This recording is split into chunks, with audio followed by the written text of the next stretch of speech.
If your Facebook page is suspended, follow these steps to recover it. 1. Check the suspension reason log into Facebook and go to Meta Business Suite, business.facebook.com.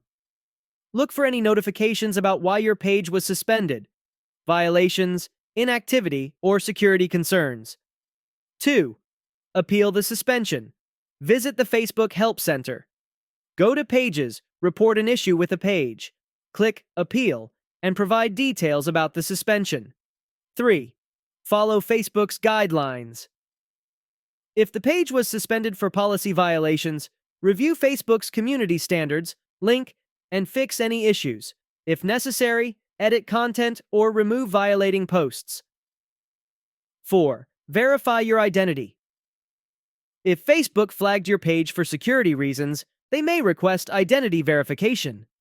Follow the instructions in the notification email or Facebook dashboard. 5. Wait for Facebook's response. Facebook usually reviews appeals within a few days to a few weeks. Keep checking your support inbox, link, for updates. If your appeal is denied, you may need to create a new page and follow Facebook's policies carefully.